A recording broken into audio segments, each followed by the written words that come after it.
As Michel Serres wrote, we are drifting together toward the noise and the black depths of the universe. And in the air, the gods pass us by, weightless, insubstantial, flanking non-existence, evanescent spirits. The least wrinkle in the air will chase them away. But why do so many of the words that we use to name the spirits have the root meaning of appearance? We speak of the phantom and the phantasm, the idol and the eidolon, the apparition, the spectre, the vidmo, the gaskin. It is as if light were not just the medium through which we see the spirits, but it is that of which the spirits are themselves made. Not the light of knowledge, but the light of intensity, splendor, glory. But the choice of these names for the spirits also suggests that the spirit is its being seen. The apparition is its appearance. And appearance is, in this case at least, reality.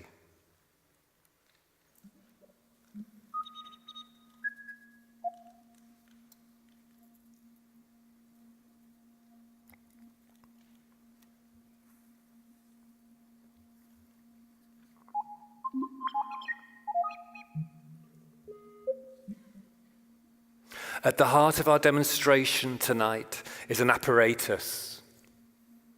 Just like those of the laboratories and seances of the 19th century, our apparatus will also produce effects, bring about appearances. And through the apparatus, the far will be brought near, the near taken far. The tiny and the vast will come into relation. We will see microbes as macrobes, dust as galaxies. The phenomena will become the real. But what will also come forth will be the relation between the apparatus and the apparition, between parare, the preparation, and perere, the coming forth, all taking place in the airy space of this auditorium.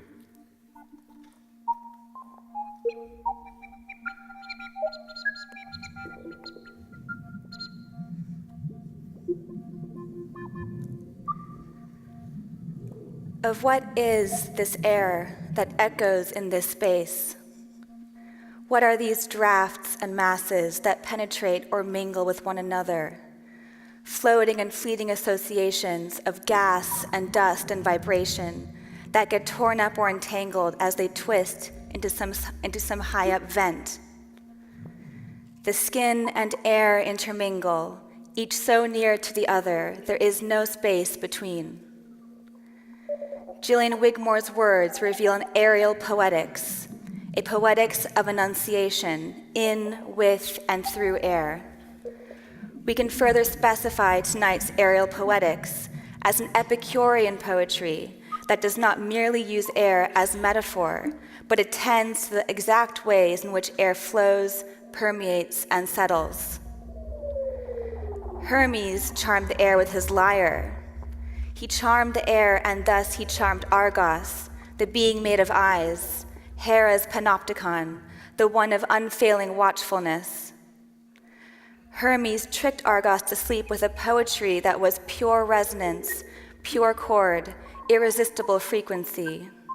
And thus, with the fall of Argos, the age of appearance gave way to the epoch of resonance. The age of drama became that of interference patterns, of an airborne and sonic poesis. The poetry of our cosmic epoch is that of Hermes. The ancient Zhuangzi was a poet of the air. He allowed air to permeate his figurations and similes, his metaphors and meters, his turns of phrase, conveying a visceral sense of human permeability and impermanence. He allowed wind to whistle through his lines. Fog condensed and blurred their meaning. Curtains of mist descended down the page. The poetry of our cosmic epoch is also that of Zhuangzi. To be an aerial poet is thus to sing air's movement. It is to attune to the forces of air as they fold and shape forms of life. It is to fill the mouth and the pen with the texture of air. It is having the courage to present, rather than represent, the relation between the body and the air.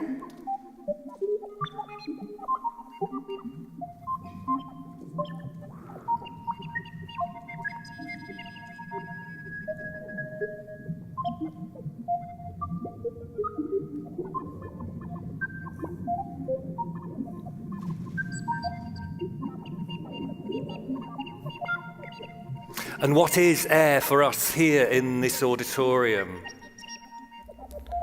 An auditorium is the place where something is to be heard. And the air in the auditorium is the precondition for us to compose and share our words. We all need a relation to air well before starting to speak. Air is the body of sound in that it is the occasion, the medium, the happening of sound. But sound is equally the body of air, air gathered into form, given intensity and intent. And this communication, this sounding forth of our words is preceded by the communication between the chambers of our hollow bodies, which allows our bodies to become whole and to come into relation within the greater pneumatic chamber of this theatre. And the air, its infusing presence and motion, is a condition of possibility for this communication of internal and external spaces, of giving voice, of calling out, and of entering into presence.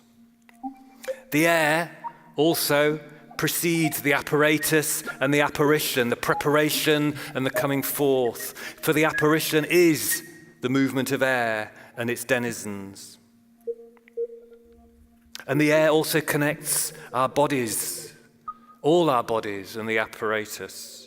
Our bodies move and breathe and speak in the chamber of the auditorium, sighs and gasps and blinks, communicates with the other chambers of the house, and the dust begins to move.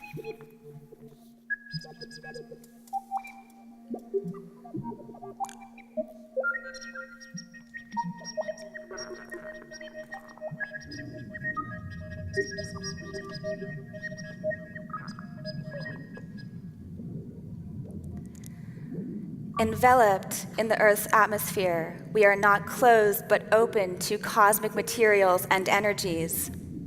We are alive to the cosmic dust that was produced when stars die, that streams into our solar system and falls onto our planet. We are alive to Schumann resonance, that constant inaudible sub-bass sounding in the air, sustained by all thunderstorms on Earth.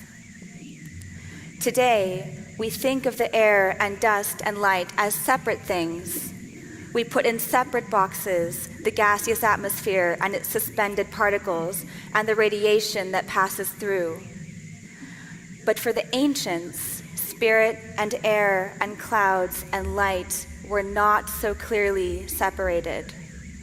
The Greeks distinguished three airs, the airs of the upper world, the middle, and the lower, and approached them as protogenoi, as ancient, dimly perceived deities of air and mists and light and dark. Ether was the deity of the mist of light, the shining upper air of the blue sky, the real source of day. Erebos was the deity of the mist of darkness that shrouds the underworld where the dead reside. And in between was their mother, the firstborn chaos, the mist without color that creatures like us breathe, that gives us life and that joins us in speech. And there are other spirits, other entities shimmering in the air. These are other apparitions and messengers. These are those that haunted Aristotle's Elements, those that stirred in Lucretius's sun-bathed rooms when he saw the dust and motion and thought of atoms, that sang in the verse of Sappho and her nymphs, that moved in Shelley's clouds and hung in Poe's nebulous auras, that animated Irigary's pneumatic philosophy, or that were born on the rims of black holes and active galactic nuclei, and only now pass through the fragile envelope of air around the Earth and make it sing.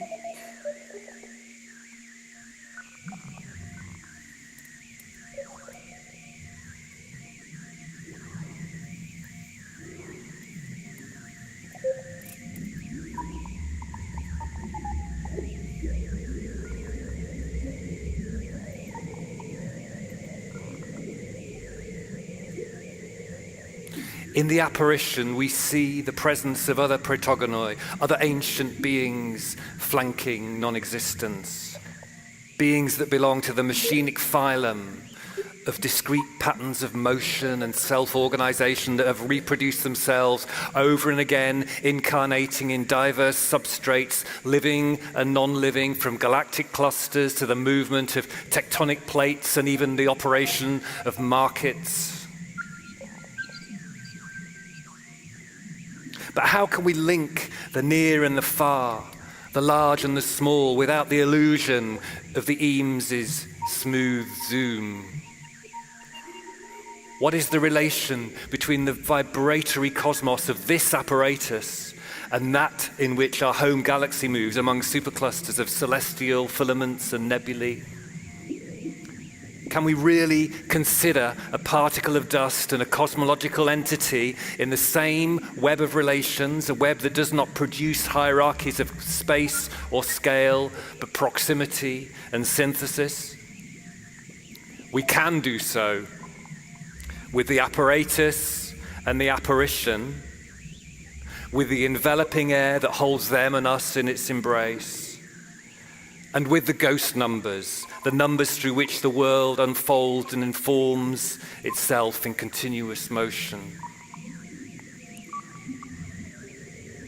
The ghost numbers are not the Platonic numbers of ideal form, but the numbers of the material world. They do not have dimensions of space or time or heat or speed or pressure, but are the bare ghost numbers of pure intensity, which have lost their dimensional bodies in an originary collision between force and force, speed and speed. So they are measurements independent of our arbitrary human units. They are the world measuring itself beyond human convention. The numbers of which we speak are the Euler number, the ratio of stream pressure to inertial force, the Galilei number, the ratio of gravitational to viscous force, the Hagen number of buoyancy over viscous force, the Reynolds number of inertia over viscous force, the Rouse number of settling velocity over turbulent mixing velocity, and all the other dimensionless ghost numbers that crowd and jostle around our dust particles, the Bond, the Froude, the Bagnold, the Knudsen and the Nusselt and the Prandtl. The ghost numbers are the numbers of the phenomena, the numbers that track up and down at every point in a world in constant motion and self-organization. They are the numbers of Mother Chaos, the noise from which all order arises. And they are the numbers which fold the world into a rumpled skein in which distant points are joined and single points are sundered apart.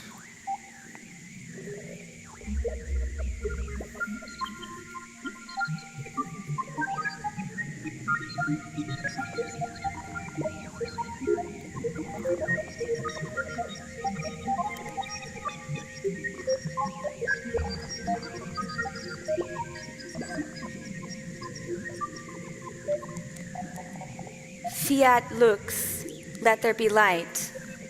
The sun lamp is our lamp sun, but whereas for Jules Supervielle, the lamp sun was resting over a kitchen table, making a whole world within a single room, here it is suspended in the apparatus, in the auditorium, as a preparing for the apparition. Fiant luminaria, let there be lights. The light from our lamp sun transfigures the dust into glowing astral orbs, moving in the firmament of heaven.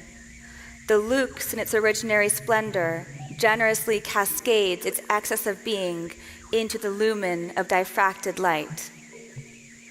And the lamp sun also sets its secondary orbs into motion through the constant gift of energy, of heat. In this perpetual dawn, suspended, excluded, shut out from the holding of the fourfold, with no surface of the earth warmed by the sun where presencing can take place, there's a constant breeze towards the light, like a dawn breeze, but not from sun-warmed land to night-cold sea, but coming in from the cold spaces of the auditorium in order to fill the space left by the heated and rising air around our lamp sun. And in this perpetual north wind, the dust marches towards the light, following the physics of Mars of ordered, parallel, laminar flight. But across the space of the apparatus and space of the apparition, the ghost numbers chant up and down. Around the transfigured dust particles, the balances of forces that only the ghost numbers can comprehend, they shift and bicker.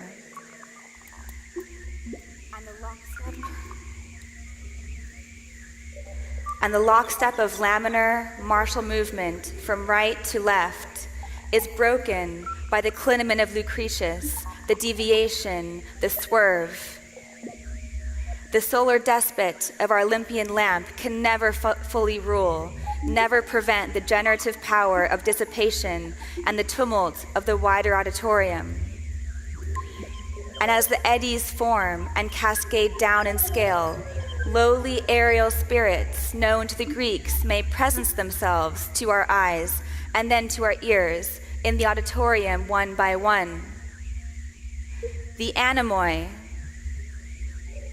the ori, the harpii, and the daimones, the abrupt shifts in the atmosphere that we feel as unbidden affect, as hope, dread, sorrow, or joy.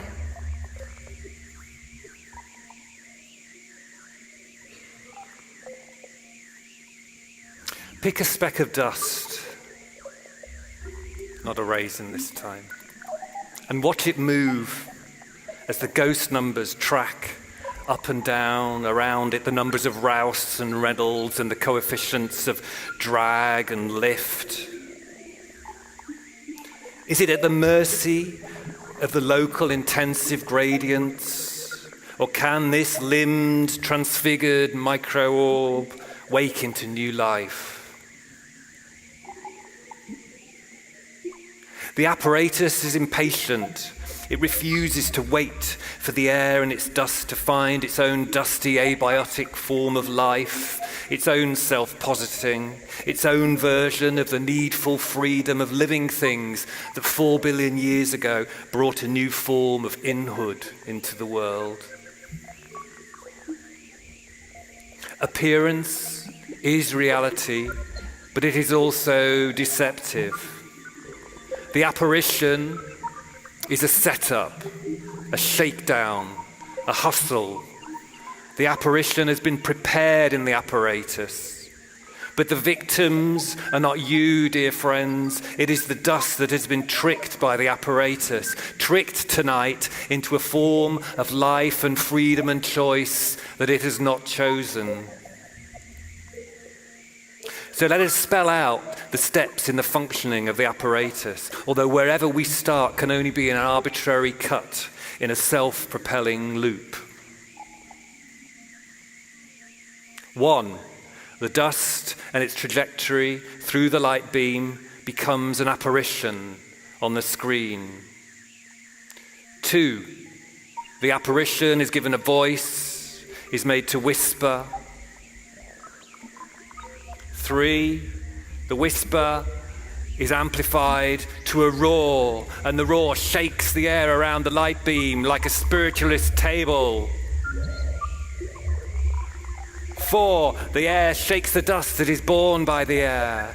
which changes the trajectory on the screen, and so on, round and round and round. And because of the apparatus, as the dust moves, it starts to move itself.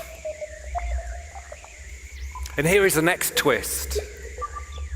If we can tune the apparatus and the apparition to the border zone between stasis and chaos, if we can tune it with our algorithms and dials and sliders, with our hands and with the presence of all our bodies and our heat and our breathing and our giving voice, if we can tune the whole auditorium, the whole HKV and its communicating chambers, if we can perturb and disturb in the right way, the turba can become turbo, the linear physics of Mars become the voluptuous physics of Venus.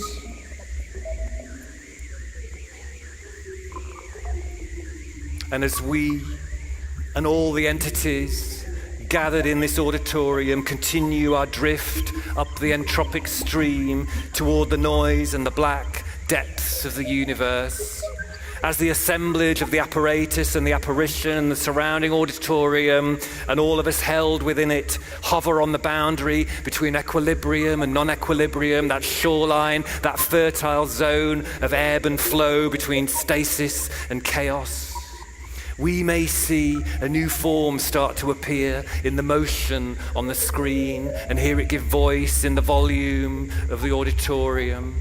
One member or other of the machinic phylum of ancient firstborn beings embodied in the very motion of the air. And if the essence of a spirit is its being seen, will it also be its seeing us?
The apparatus will remain in the auditorium for 5 minutes.